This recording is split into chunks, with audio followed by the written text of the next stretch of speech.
청취자 여러분, 이번 선거는 누가 1위냐보다 누가 사퇴하느냐가 더 중요합니다. 시작부터 아주 묵직하네요. 근데 그게 지금 판세의 본질을 아주 정확하게 찌르는 문장입니다. 그렇죠. 지금 각 캠프 상황실을 가보면요. 정책 백서를 보는 게 아니라 저쪽 후보가 언제쯤 무너질까 그 타이머만 쳐다보고 있거든요. 맞아요. 지금 정책 대결은 실종된 지 오래고요. 네. 그래서 오늘 저희 심층 분석의 핵심 미션이 바로 그 지점입니다. 6.3 지방선거 그리고 재보궐선거의 최대 승부처 세 곳을 오늘 싹 다 해보해 볼 건데요. 네네, 아주 복잡한 곳들이죠. 맞습니다. 부산 북갑, 평택을 그리고 서울시장 선거 이 세 곳의 최신 여론조사 이면 그리고 그 수면 아래에서 벌어지고 있는 단일화 변수를 집중적으로 파헤쳐 보려고 합니다. 청취자 여러분들도 뉴스 보시면서 되게 헷갈리셨을 거예요. 구도가 워낙 복잡하니까요. 그러니까요. 그래서 듣고 계신 분들이 머릿속에 딱 그림을 그리실 수 있게 핵심 구도부터 정리해 드릴게요.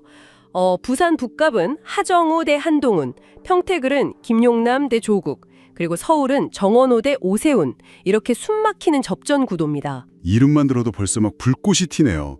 세 지역 모두 각기 다른 이유로 선거 공학의 어떤 끝판왕을 보여주고 있는 곳들입니다. 네, 본격적으로 들어가기 전에 청취자 여러분께 한 가지 꼭 짚고 넘어갈 게 있습니다. 오늘 저희가 후보들을 향한 좀 수위 높은 의혹 제기나 날선 공방들을 다룰 텐데요. 네, 꽤 매우만 내용들이 있죠. 네. 하지만 저희는 여야 가릴 것 없이 이런 주장들이 사실이라고 보증하거나 어느 특정 후보의 입장을 지지하는 게 절대 아닙니다. 그럼요, 철저하게 중립적인 입장이죠. 맞습니다. 주식 파킹 의혹이든 과거 발언 논란이든 저희 목적은 오직 제공된 자료에 나타난 사실과 발언을 객관적으로 전달하고 이게 선거 전략 관점에서 어떤 의미인지 해부하는 것뿐입니다. 네, 각 캠프가 도대체 어떤 논리로 저런 무기를 던지는가, 그 기계적인 메커니즘을 분석하는 데 집중하겠다는 말씀이시죠? 바로 그겁니다. 자, 그럼 먼저 보수 진영의 분열이 아주 극적으로 나타나고 있는 곳 부산 북갑으로 가볼까요? 여기는 여론조사 숫자 자체가 그 하나의 거대한 모순입니다. 그렇죠. 데이터를 보면 지금 삼자 구도잖아요.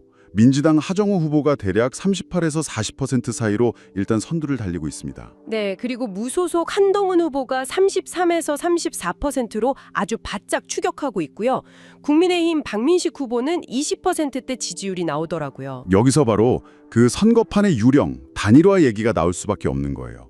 가상 양자 대결 수치를 보면 상황이 확 달라지거든요. 아, 양자 대결이요? 네, 하정우 대 한동훈 이렇게 둘만 붙었을 때는 하정우 41.8%, 한동훈 40.0% 이렇게 1.8%포인트 차이로 완전 초접전이 돼버려요. 오차범위내죠. 오, 1.8% 차이면 진짜 엎치락 뒤치락 하는 거네요.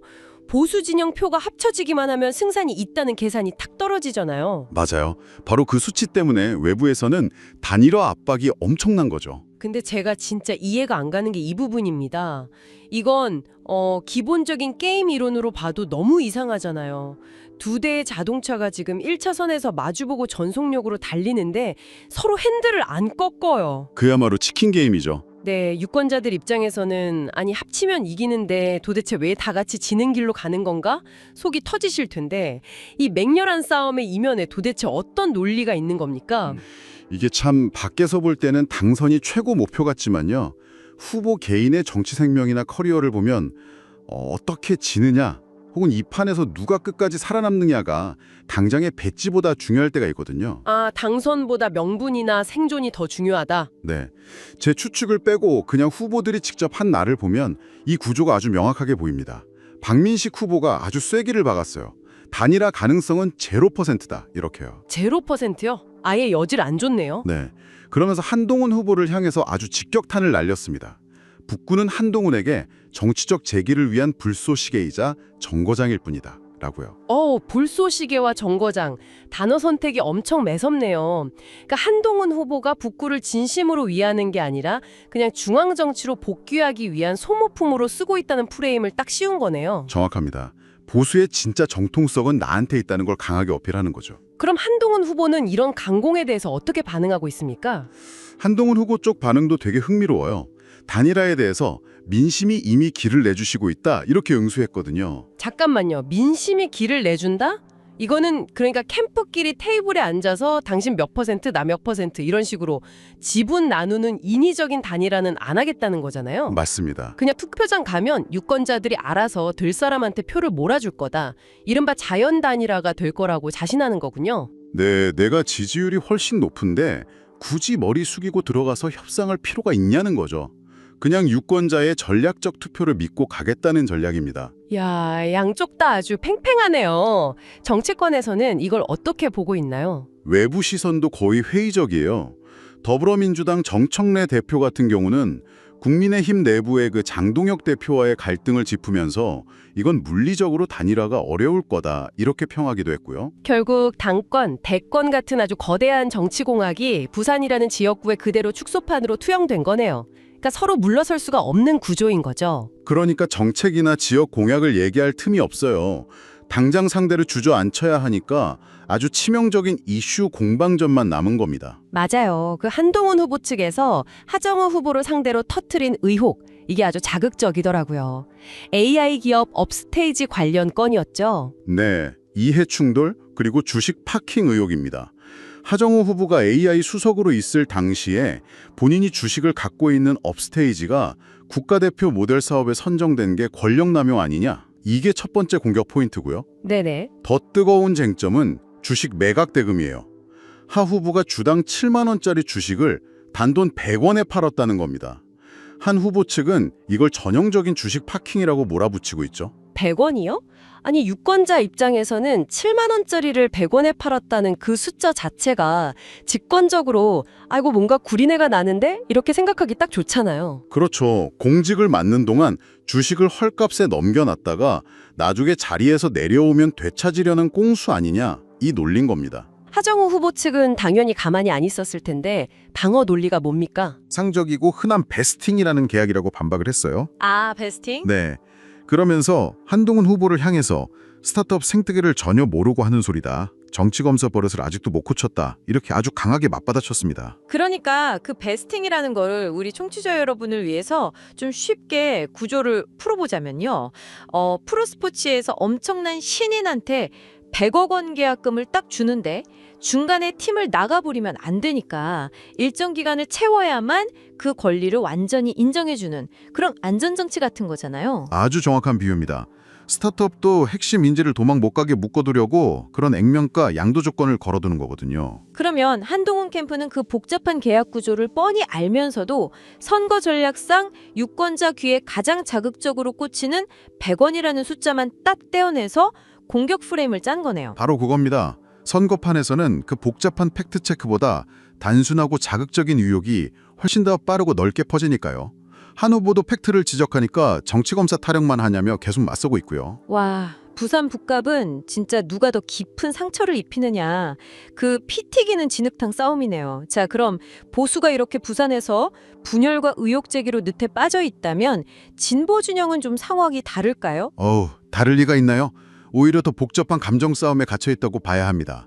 평택을하고 울산 상황이 딱 그렇거든요. 아, 평택을. 여기 판세부터 좀 짚어주시죠. 평택을은 명목상으로는 5파전인데 실제로는 민주당 김용남, 조국 혁신당 조국, 국민의힘 유이동 이렇게 3강 구도입니다. 여기서 우리가 진짜 주목해야 할 데이터는 적극 투표층의 표심이에요. 적극 투표층, 그러니까 무조건 투표장에 나가는 사람들이요? 네. 그 층에서 김용남 후보가 대략 33에서 35%, 조국 후보가 27에서 33%를 가져가고 있어요.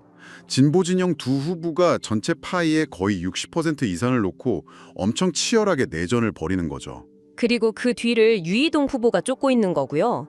아니, 적격 투표층 안에서 그렇게 파이를 쪼개서 싸운다는 건 이미 양쪽 다 자기 지지층 결집은 끝났다는 거잖아요. 그렇죠. 이제 남은 파이가 없어요. 결국 상대방 파이를 뺏어오거나 아예 부숴보려야만 내가 이기는 구조인데 이게 참 이념적으로 비슷한 우근끼리 싸울 때 네거티브가 훨씬 더 거칠어지잖아요. 제가 볼 땐 식당에 불이 났는데 두 요리사가 레시피 놓고 싸우는 격 아닌가요? 하하, 비유가 아주 찰떡이네요. 그 내부의 배신자를 더 미워하는 심리적 메커니즘이 평택에서 완벽하게 작동하고 있습니다. 조국 후보 측이 지금 김용남 후보를 어떻게 공격하냐면요. 과거 세월호나 이태원 참사 관련 발언들을 다 끌어와서 공세를 펴고 있어요. 아, 과거 발언들. 그건 정책 비판이 아니잖아요. 네, 단순한 비판을 넘어선 거죠. 당신은 우리 진보 진영의 핵심 가치를 공유하지 않는 사람이다. 이런 식으로 정체성 심판론에 낙인을 쾅 찍어버리는 겁니다. 야, 그거는 유권자들 감정선을 엄청 깊게 찌르는 공격인데 이러면 나중에 선거 막판에 지도부 차원에서 극적으로 단일화 합의를 해도 밑바닥 지지자들끼리 앙금이 남아서 투표장에 안 나가버리는 거 아닙니까? 바로 그게 딜레마입니다. 감정의 고리도 너무 깊어져서 물리적 결합이 화학적 결합으로 이어지기 힘든 상태가 돼버리는 거죠. 그럼 반대쪽에 있는 보수 진영 유이동 후보는 지금 속으로 웃고 있겠는데요? 유이동 후보도 황교안 후보랑 단일화 이슈가 있지 않았나요? 네. 근데 유이동 후보 스탠스가 아주 절묘해요. 황교안 후보하고의 단일화 질문을 받으니까 가능성은 제로는 아니지만 나에게 우선순위는 아니다. 이렇게 딱 선을 그었어요. 우선순위가 아니다. 이거 속뜻을 해석해보면요. 무리하게 단일화하느라 저쪽에 지분 떼어주고 에너지 쓰느니 그냥 진보 후보 둘이 끝까지 싸워서 표 반토막 내는 걸 지켜보겠다. 자력으로 돌파하겠다. 이런 계산이네요. 정확합니다. 상대 진영의 단일화 불발이 지금 유이동 후보한테는 가장 강력한 무기가 되는 아주 역설적인 상황인 거죠. 진짜 선거판은 알다가도 모르겠습니다. 평택은 이렇게 정체성이나 감정 싸움 때문에 길이 막혔다면 울산시장 선거는 조금 양상이 다르다면서요? 네, 울산은 아주 노골적인 이익 배분, 그 구조적 한계 때문에 교착 상태입니다. 민주당 김상옥 후보랑 진보당 김종원 후보 두 분 단일화 논의는 하고 있잖아요. 테이블에는 앉았죠. 근데 양쪽에서 꺼내놓은 청구서 규모가 아야 다릅니다. 진보당 쪽에서는 시장 후보 자리를 놓고 그냥 단순하게 1대1 여론조사를 하자는 게 아니에요. 그럼요. 다른 조건이 붙었나요? 구청장 같은 기초단체장 자리, 그리고 광역의원 선거구의 공천권까지 하나로 싹 묶어서 연계하자는 패키지 딜을 요구하고 있는 겁니다. 와, 패키지들이요. 이거 민주당 입장에서는 진짜 미칠 노릇이겠는데요. 울산시장 자리 가져오겠다고 진보당한테 구청장 3곳, 시의원 5자리 내줄 테니 합의하자. 이러면 그 자리 준비하던 민주당 지역 정치인들이 가만히 있겠습니까? 절대 가만 안 있죠. 당장 다 들고 일어날 겁니다. 중앙당에서 선거 이기겠다고 지역구 출마자들한테 일방적으로 희생을 강요하면요. 지역 조직 전체가 반발해서 캠프를 아예 이탈해버립니다. 그러니까요. 단일화 한 번 잘못했다가 밑바닥 조직력이 와르르 무너지는 치명상을 입을 수 있는 거네요. 양당이 지금 기싸움 팽팽하게 하는 게 자존심 문제가 아니라 완전 생존이 걸린 구조적 문제군요. 맞습니다. 그래서 섣불리 도장을 못 찍고 있는 거죠. 자, 지금까지 부산, 평택, 울산 이렇게 복잡한 다자구도 속에서 단일화 계산기 두드리느라 쩔쩔매는 지역들을 살펴봤는데요. 그럼 질문을 하나 던져보죠. 이런 복잡한 셈법이 아예 없는 깔끔한 1대1 진검승부에서는 과연 이성적인 정책 대결이 펼쳐지고 있을까요? 아우, 천만의 말씀이죠. 네, 그래서 시선을 서울시장 선거로 한번 옮겨보겠습니다. 단일화 변수도 없고 딱 2명만 남았는데 제가 보기엔 여기가 제일 탁하고 험한 진흙탕 같습니다. 서울은 정말 선거 공학의 민낯이 그대로 드러나는 전장입니다. 사실 선거 초반만 해도 분위기가 달랐거든요. 민주당 정원호 후보의 15대 1 압승, 대세론, 이게 지배적이었습니다. 네, 워낙 초반 기세가 좋았죠. 근데 최근 여론조사를 보면 판이 완전히 흔들렸어요. 정원호 40%, 오세훈 37%, 오차 범위 내 초접전 양상으로 확 좁혀졌습니다. 도대체 중간에 어떤 메커니즘이 작동했길래 그 압도적이던 격차가 이렇게 좁혀진 겁니까? 정원호 후보가 초반에 바람을 일으킨 동력이 뭐였냐면 성동구청장 3선 하면서 쌓아 올린 일잘러, 그러니까 일 잘하는 사람이라는 이미지였거든요. 거기다 기성정치권 때가 덜 묻은 신선함도 있었고요. 네네. 그런데 그 강점들이 스스로 무너져 내리고 있습니다. 칸궁 출장 의혹 터지고 과거 주폭 논란까지 제기되면서 도덕성에 금이 쫙 간 거예요. 신선함이라는 무기는 한 번 의혹이 묻으면 가장 치명적으로 부러지잖아요. 다는 겁니다. 계속 해명하고 방어라는 데 급급하다 보니까 일 잘하는 새로운 리더라는 프레임 자체가 깨져버린 거죠. 아, 딜레마네요. 그렇다고 맹추격하고 있는 국민의힘 오세훈 후보가 탄탄대로를 걷고 있냐? 그것도 아니지 않습니까? 보수 진영 내부의 복잡한 사정이 발목을 잡던데요. 맞습니다.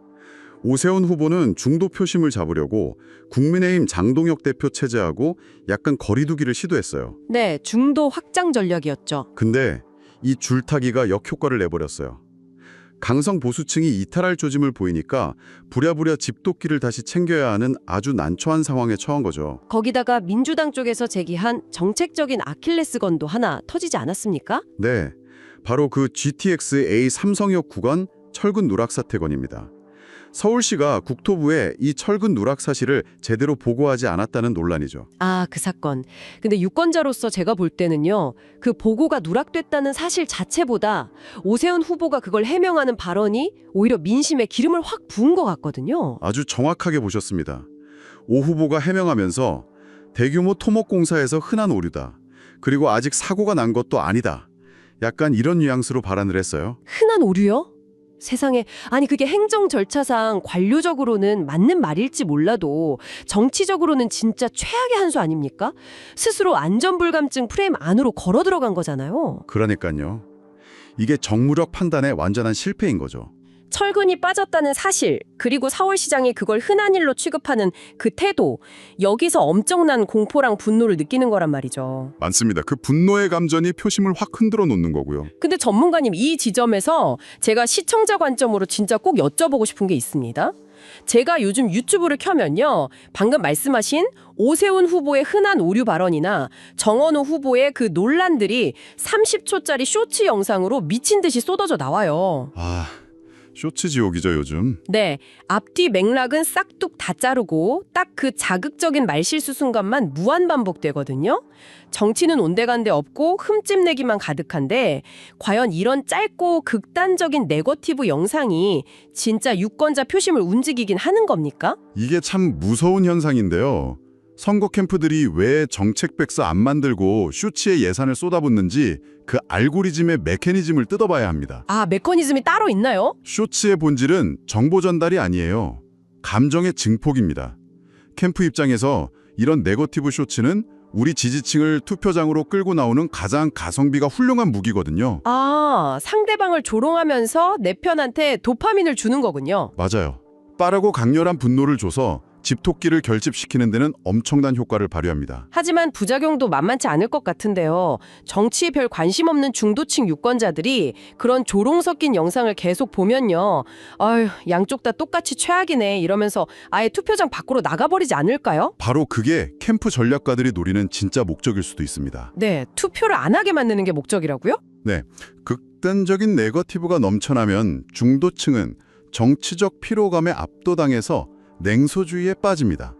결국 투표율 하락이라는 구조적 역효과가 나죠. 그런데 1%포인트 차이로 승부가 갈리는 초접전 상황에서는요. 네네. 우리의 훌륭한 정책을 중도층에게 10분 동안 설명하고 설득하는 것보다 상대방의 치부를 30초 만에 보여줘서 저쪽 표를 기권하게 만드는 게 훨씬 빠르고 확실한 전략이라는 계산이 나오는 겁니다. 와, 정말 섬뜩한 논리네요. 그러니까 내가 이기기 위해서 내가 더 나은 리더가 되는 게 아니라 유권자들을 아예 정치 혐오에 빠뜨려서 투표장 밖으로 쫓아내는 게 합리적인 선거 전략이 돼버렸다. 네, 지금 부산, 평택, 서울 할 것 없이 모두 누가 더 유권자를 화나게 하고 피곤하게 만드느냐, 이 나쁜 경쟁에 빠진 겁니다. 유권자의 이성적 판단을 돕는 돋보기는 사라지고 감정만 뒤흔드는 왜곡 거울만 난무하는 선거판이 된 거네요. 참 씁쓸합니다. 정말 안타까운 현실이죠. 자, 이제 오늘 저희가 분석한 내용들을 모아볼 시간입니다.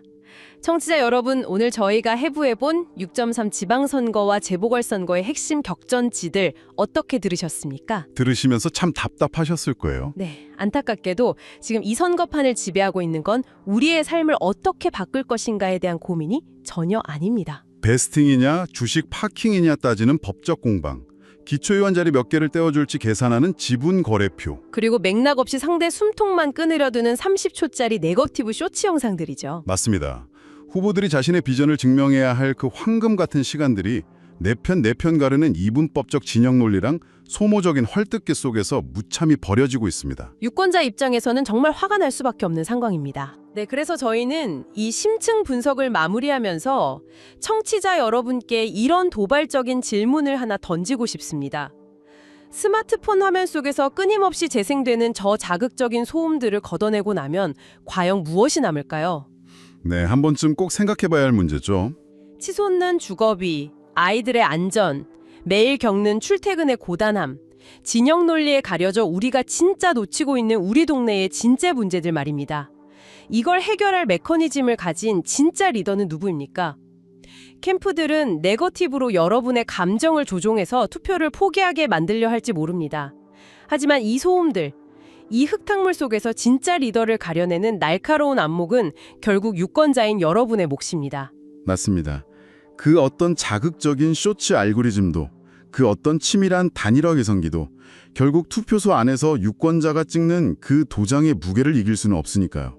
6.3 지방선거의 승부는 마지막까지 투표용지에 남는 이름에서 갈린다.